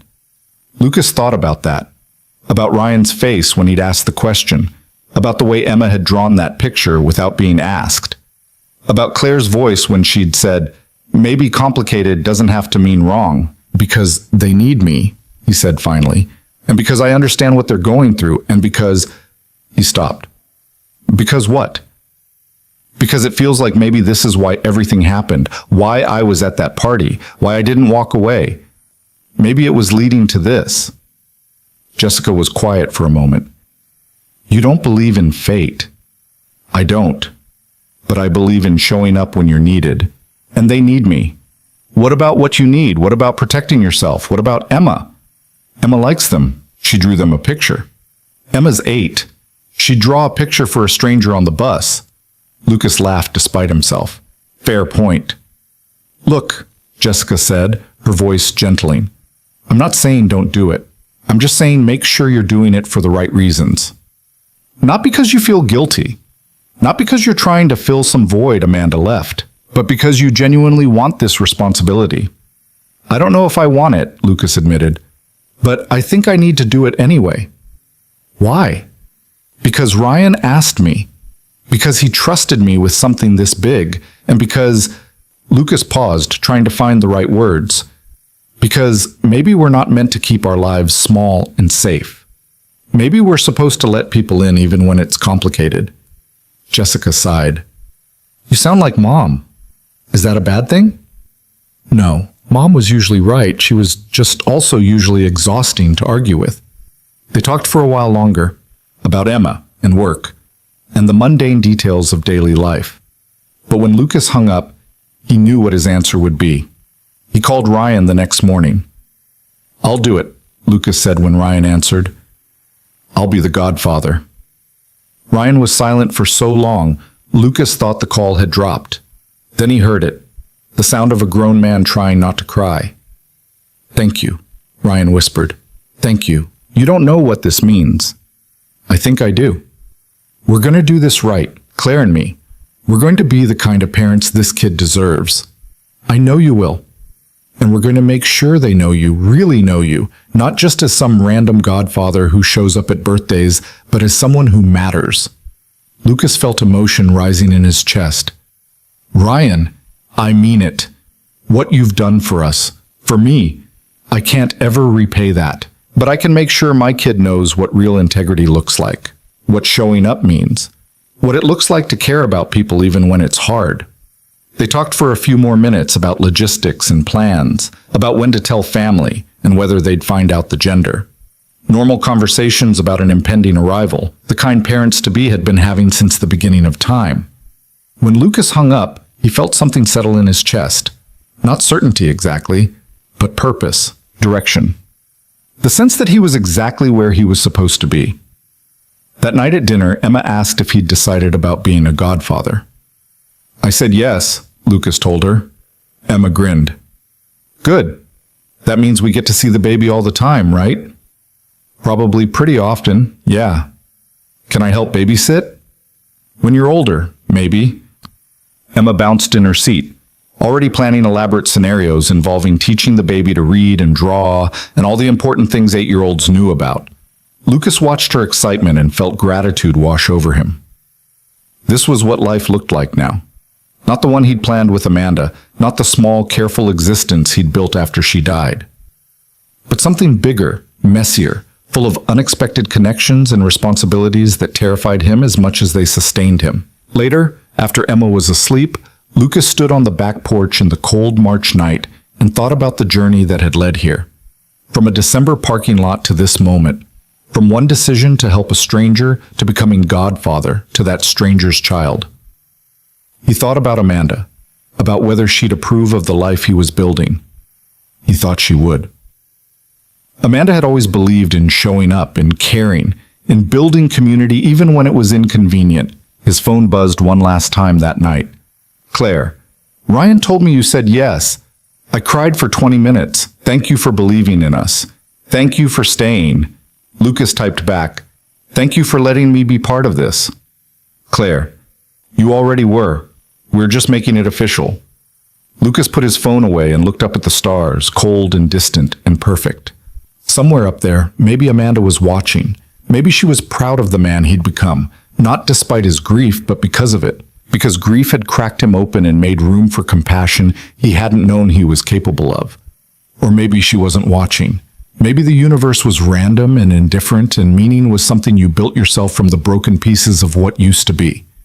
Either way, Lucas was still here, still standing, still choosing to show up even when it was complicated, even when it was scary, even when the smart thing would be to keep his distance and protect himself. He was choosing connection over isolation, purpose over safety, love, in all its messy and complicated forms, over the alternative. The wind picked up, cutting through his coat, and Lucas went back inside to his warm house and his sleeping daughter and his life that refused to fit into any simple category.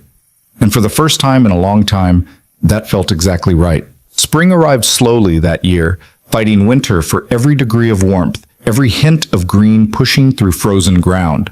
Lucas watched the world thaw from his kitchen window on Saturday mornings.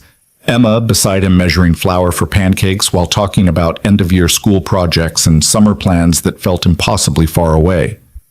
Claire's pregnancy progressed in updates that arrived like clockwork.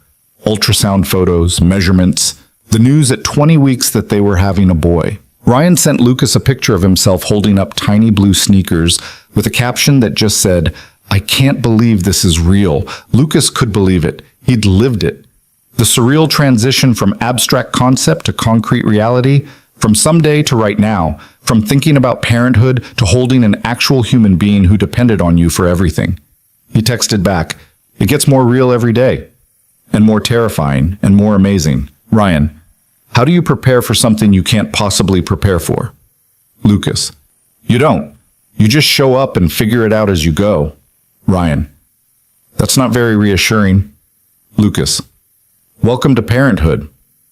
They fell into an easy rhythm over those months. Coffee every few weeks, sometimes just the two of them, sometimes with Claire joining when she wasn't too exhausted from growing a human being.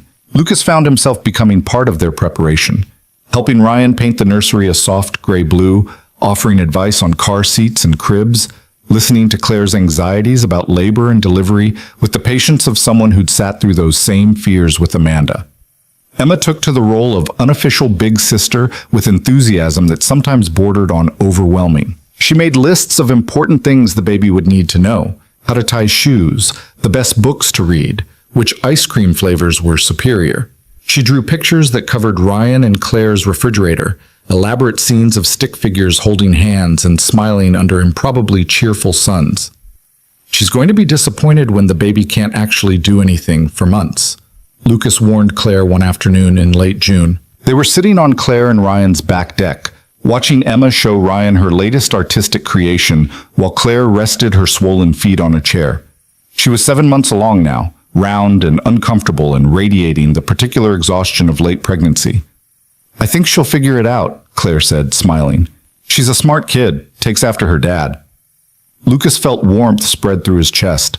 Emma was smart, whip smart, her teacher said, always 3 steps ahead of the lesson. But hearing Claire say it, acknowledging the job Lucas had done raising her alone, meant more than he'd expected.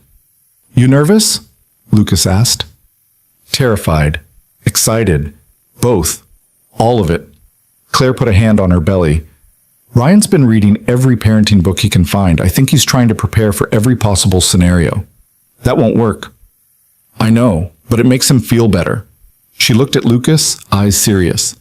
"He's going to be okay, right? As a father? He's going to be great." "How do you know?" "Because he cares this much before the baby's even here. Because he's doing the work. Because he's not running away even though he's scared." Lucas paused. "That's what matters, Claire. Not having all the answers, just staying." Claire's eyes filled with tears, but she was smiling. "Damn hormones. I cry at insurance commercials now." They sat in comfortable silence for a while, watching Ryan and Emma in the yard. Ryan was teaching her to throw a baseball, his form careful and patient, Emma's throws wild and enthusiastic. The scene looked so normal, so domestic, that it was easy to forget how close this family had come to falling apart. "I need to tell you something," Claire said quietly. Lucas tensed, old wariness rising. "Okay. I've been in therapy too. Individual therapy, not just the couples stuff." She kept her eyes on Ryan and Emma, working through the feelings I had for you, understanding where they came from.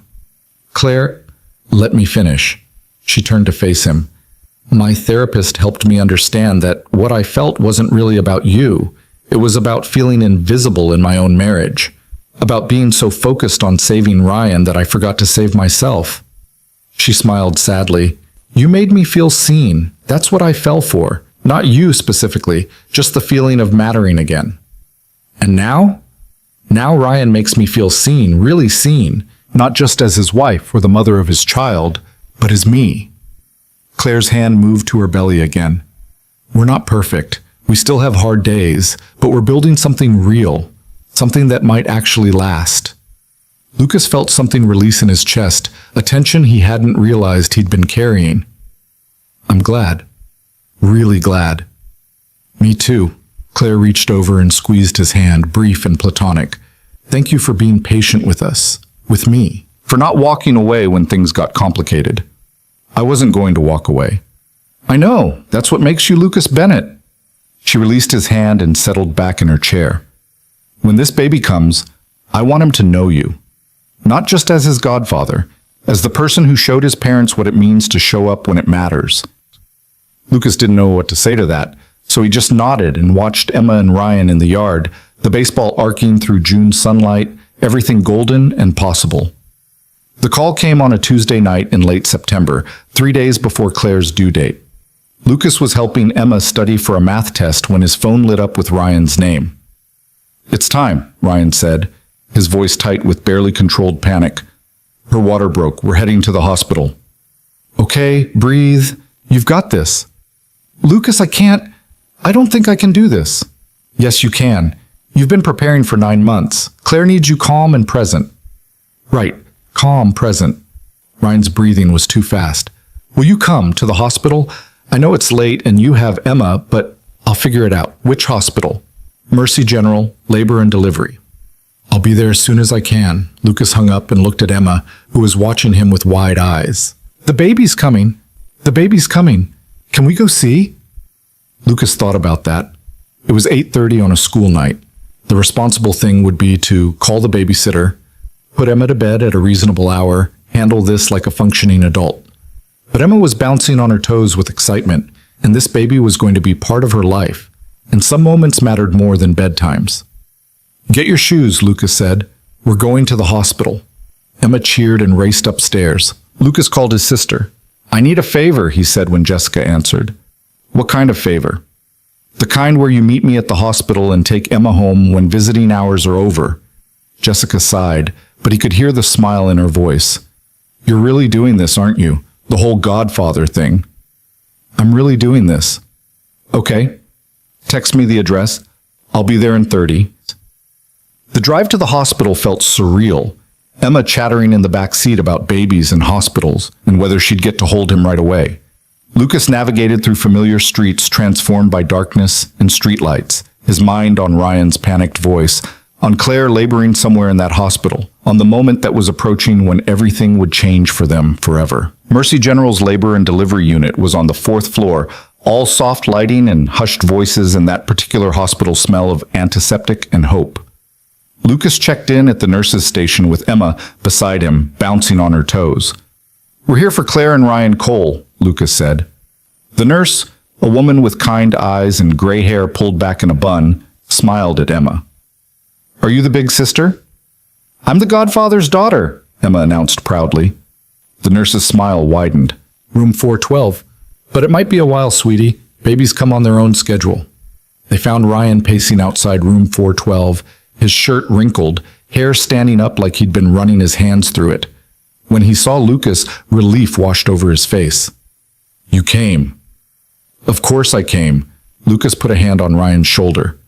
How's Claire? Handling it better than I am. She's at 6 centimeters. They said it could be hours still. Ryan noticed Emma for the first time. Hey kiddo, you came too. I wanted to meet the baby, Emma said seriously. Well, he's taking his time, but soon. Ryan looked at Lucas. Can we talk? Just for a minute? They walked down the hallway while Emma settled into a chair with a book Jessica had thought to bring. Ryan led Lucas to a window overlooking the parking lot, where city lights sprawled out beneath them. I'm freaking out, Ryan said quietly. Completely freaking out. That's normal. Is it? Because I feel like I'm going to throw up or pass out, or both. Ryan leaned against the window. What if I can't do this? What if I'm a terrible father? You won't be. You don't know that. Yeah, I do. Lucas turned to face him. You know how I know? Because you care this much. Because you're here, terrified out of your mind, but you're still here. That's what matters. Ryan's eyes were wet. What if I fall apart again? What if something happens and I can't handle it? Then you get help. You call your therapist. You call me. You do whatever it takes. Lucas's voice was firm. But Ryan, you've been sober for 9 months. You've done the therapy. You've shown up every single day, even when it was hard. That doesn't stop just because there's a baby now. Everything's going to change. Everything already changed the moment Claire got pregnant. The moment you decided to fight for your marriage. The moment you asked for help. Lucas smiled. The baby is just the next chapter. Scary as hell, yeah, but also amazing. Ryan wiped his eyes. I want to be the kind of father you are. The kind who shows up. The kind Emma can count on. Then be that. It's not complicated. Just be present, be patient, be willing to fail and try again. Lucas paused. And Ryan? You're going to fail, a lot. We all do. That's part of it. The trick is not giving up when you mess up. A nurse appeared in the hallway. Mr. Cole, your wife is asking for you. Ryan straightened, something shifting in his expression. Fear was still there, but underneath it, Lucas saw determination, purpose, the look of a man about to step into the biggest moment of his life. I should go, Lucas said. Be with her. Emma and I will be here. Ryan started toward the room, then turned back. Thank you. For coming. For everything. Go meet your son, Ryan. The waiting room became their temporary home. Jessica arrived around 10, bringing coffee and snacks, and settling into a chair beside Emma. Other families drifted in and out, their own dramas playing out in whispers and pacing and sudden rushes toward delivery rooms. Lucas watched the clock tick past 11, then midnight. Emma fell asleep against Jessica's shoulder around 12:30, exhausted from excitement and the late hour. Jessica gave Lucas a look that said, we should go, but Lucas shook his head. He told Ryan he'd be here. He wasn't leaving. At 1:15 in the morning, Ryan emerged from room 412. His face was tear-streaked, his shirt stained with sweat, but his smile was incandescent. He's here, Ryan said, his voice breaking. He's perfect. Lucas stood, emotion flooding through him. Congratulations. Claire wants to see you, if you're up for it. Lucas glanced at Emma, still asleep. Jessica nodded. I've got her. Go. Room 412 was dim, lit only by soft lamps and the glow of medical equipment. Claire sat propped up in bed, exhausted but radiant, holding a bundle wrapped in blue hospital blankets. She looked up when Lucas entered, tears streaming down her face. Lucas, she whispered, come meet him. Lucas approached slowly, reverently, and looked down at the baby in Claire's arms. He was impossibly small, face scrunched and red, tiny hands curled into fists. A full head of dark hair stuck up in wild angles. His eyes were closed, but his mouth moved in small, reflexive motions. He's beautiful, Lucas said, his voice thick. We named him Marcus, Ryan said from beside the bed. After my brother, Marcus Ryan Cole. Lucas felt something crack open in his chest. That's perfect. Claire shifted the baby carefully. Do you want to hold him? Lucas hesitated. It had been 8 years since he'd held a newborn, since he'd felt that particular weight in his arms. But Claire was offering, and this child was his godson, and some moments you couldn't refuse. He took Marcus carefully, supporting the head the way muscle memory remembered even when his conscious mind had forgotten. The baby stirred, mouth opening and closing, seeking comfort. Lucas held him close, feeling the warmth, the impossible fragility, the weight of an entire future contained in 8 pounds of human being. Hey there, Marcus, Lucas whispered. I'm your godfather. I'm going to tell you stories about your Uncle Marcus, about your parents, about how they fought like hell to be ready for you. The baby didn't respond, just continued his small movements, already settling back into sleep. Lucas looked up to find both Claire and Ryan watching him, their faces soft with emotion. He's lucky to have you, Claire said softly. We all are, Ryan added. Lucas held Marcus for a few more minutes, whispering promises the baby couldn't possibly understand, but that Lucas needed to say anyway. Promises to show up, to be present, to be someone Marcus could count on when the world got complicated. When he finally handed the baby back to Claire, Lucas felt changed somehow. Like something had shifted into place, A puzzle piece he hadn't known was missing, finally settling into its spot. "I should let you rest," Lucas said. "But I'll come by tomorrow. Bring Emma to meet him properly." "Thank you," Claire said. "For being here. For everything." Lucas nodded, not trusting his voice, and slipped out of the room. In the waiting room, Jessica had Emma curled against her, both of them dozing in uncomfortable chairs. Lucas stood in the doorway watching them, thinking about family. The one you're born into and the one you build from the pieces of your life. Jessica opened her eyes. "How is he?" "Perfect. They're calling him Marcus." Jessica smiled. "That's beautiful. Now, can we go home? Some of us have work in the morning." Lucas woke Emma gently, and they made their way out to the parking lot. The September night was cool, stars visible despite the city lights. Emma was half asleep in his arms, too big to be carried but small enough that he could still manage it. "Did you see the baby?" Emma mumbled against his shoulder. "I did. He's tiny and perfect." "Can I see him tomorrow?" "Tomorrow." Jessica hugged them both goodbye and drove off, leaving Lucas to navigate Emma into the truck and buckle her in. She was asleep again before they left the parking lot. The drive home was quiet, just the sound of Emma's breathing and the hum of the engine. Lucas thought about the past 9 months, about the journey from that December parking lot to this September night, about Ryan at rock bottom and Claire at breaking point, about feelings confessed and boundaries established, and a family finding their way back to each other, about a baby named Marcus, who would grow up knowing his parents had fought for him before he even existed. Who would know his godfather as the person who'd shown up when nobody else did? Lucas pulled into his driveway and carried Emma inside, settling her into bed without fully waking her. He pulled her covers up, kissed her forehead, and stood in the doorway for a moment watching her sleep. This was his life now. Emma and Marcus. Ryan and Claire. A chosen family built from crisis and compassion and the decision to keep showing up even when it was complicated. It wasn't the life he'd imagined with Amanda, but it was a good life, a full life, a life that mattered. The weeks that followed fell into new rhythms. Lucas visited the hospital twice more before Claire and Marcus came home, bringing Emma to meet her unofficial godbrother. Emma was predictably delighted, cooing over Marcus with the gentle enthusiasm of someone who understood babies were fragile but couldn't quite contain her excitement. Ryan and Claire navigated those first exhausting weeks with the bewildered determination of all new parents, sleepless nights, endless diaper changes, the constant worry that they were doing everything wrong. Lucas checked in regularly, offering reassurance and occasionally bringing dinner when he suspected neither of them had eaten properly in days. One evening in late October, Lucas arrived at their house to find Ryan in the driveway, holding Marcus against his shoulder and swaying gently in the cooling air. "Colic?" Lucas asked, recognizing the desperate sway of a parent trying anything to soothe a crying baby. "He finally stopped crying 5 minutes ago. I'm afraid to move." Ryan looked exhausted but peaceful. "I never knew I could function on this little sleep." "You get used to it, sort of." Ryan smiled. "Claire's sleeping. First real sleep in 3 days. I'm out here making sure Marcus doesn't start up again and wake her." Lucas stood beside him, and they watched the street together, two fathers in the gathering dusk, one with a newborn and one whose baby wasn't a baby anymore.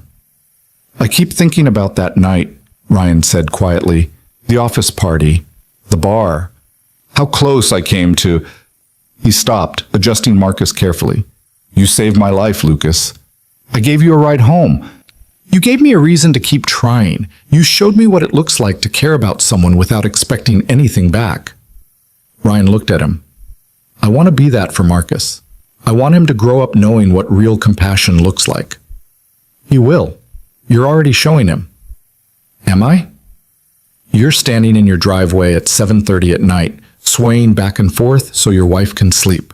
You're exhausted and terrified and doing it anyway. That's love, Ryan. That's what he'll remember." Ryan's eyes filled with tears. "I'm so tired I can barely think straight, but I've never been happier." Lucas understood that paradox. The exhaustion and joy intertwined so completely you couldn't separate them. The way parenthood broke you open and rebuilt you into something different, something better. They stood there until the streetlights flickered on, until Marcus stirred and needed to go inside. until Claire appeared at the door with rumpled hair and a grateful smile. Lucas drove home thinking about the strange paths that brought people together, about how one decision in a parking lot had led to this, to standing in a driveway with a friend, to being part of a child's life, to mattering in ways he'd never anticipated. November brought Emma's 9th birthday, celebrated with pizza and too much cake, and a party where she insisted Marcus attend, even though he was only 6 weeks old and slept through the entire thing. Ryan and Claire came, exhausted but present, and Lucas watched Emma hold Marcus carefully while singing him her own made-up birthday song. December arrived with the first snow, and Lucas found himself back at another office holiday party. But this time, Ryan was there too, sipping sparkling water and laughing at jokes, present in a way he hadn't been a year ago. "You doing okay?" Lucas asked during a quiet moment.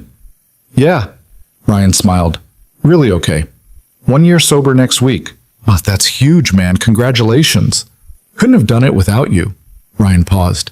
"Actually, I wanted to talk to you about something. Claire and I have been talking, and we want to make the Godfather thing official. Legal papers, the whole thing. So if anything happened to us, nothing's going to happen to you. But if it did, we want you to have Marcus. Legally." Ryan's voice was steady. "We trust you with our son's life, Lucas. There's nobody else we'd want." Lucas felt the weight of that trust settle over him like a mantle. It was enormous, impossible, terrifying, and yet standing in that hotel ballroom a year after everything started, he couldn't imagine saying no.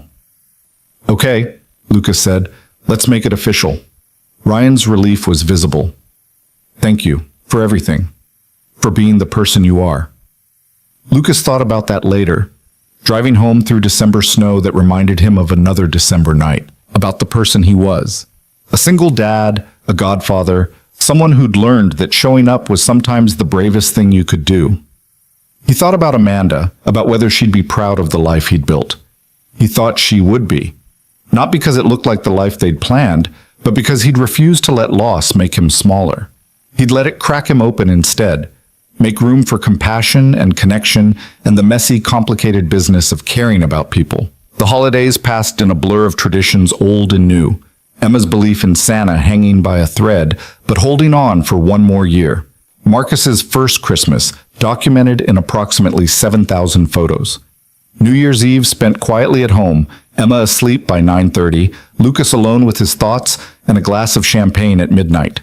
He thought about resolutions, about the year behind and the year ahead, about Emma growing up too fast and Marcus growing right on schedule, about Ryan and Claire building a marriage stronger for having nearly broken, about himself learning to live a life he'd never planned but was learning to love anyway. January arrived cold and clear, the new year stretching out with possibility.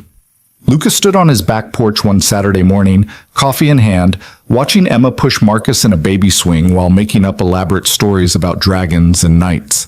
His phone buzzed. Claire's message was simple. "Thank you for being part of our lives. We couldn't do this without you." Lucas typed back, "You could, but I'm glad I get to be here anyway." And that was the truth of it. Ryan and Claire would have survived without him. They were strong enough, determined enough, capable enough. But he'd been there. And that had made the difference between surviving and thriving. Just like Emma had made the difference for him after Amanda died. Just like the choice to care had made the difference for all of them.